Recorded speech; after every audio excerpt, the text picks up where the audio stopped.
zuekin bagara, elkarrekin bagara. Hori ez da gure lema, baina bueno.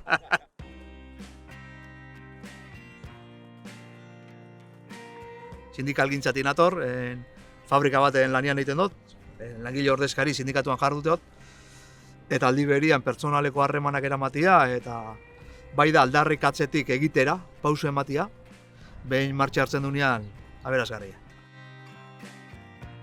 Askotan esaten danean, zerbitzu publikoak indartu nahi ditugula, personalian da atal bat, bete-betian sartzen dana. Azpikontrata baztertu eta 104 urte hauetan izan da, zail desberdinak indartu, bestea, azpikontrata gutxitu brigada indartzen, eta beste bat izan da, ezinbesteko dian zerbitzu horiek gure ganatzia, badiez nerekin garbiketakoak. Normalian sektore feminizatu, prekarizatua da, eta udalak bere gain hartzeakoan baldintzak desente aldatzen dira. Gure asmoa ez da lehenengo kapitulua edo plantilla haunditzia, gehitzia. Gure asmoa da biderkatzia hori dana. Eta horren datozen urtetarako, ja behin zailak indartuta izango da identifikatu azpikontrata guztiak, eta asmoa izango litzateke azpikontrata guztiak gure ganatzia.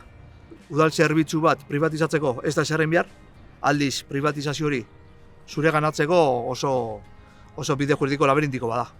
Nekeza da, baina plazerra hondiko lana. Aldarrikatzetik egitera, kontraboteretik boterera pasa behar gara gure proiektu politikoa gauzagarria izateko. Eta kostatzen da, hor bai udaletxea bada ente autonomo bat, baina bere muga administratiboak eta lehen juridikoak eta badazka. Nik esango nuke eta beti esatute sindikalgintzatik etorrita, sindikatuak ez dira zerbait hor daudenak, udala ez da zerbait hor dauna, sindikatua langilo gara eta udale herritarra gara.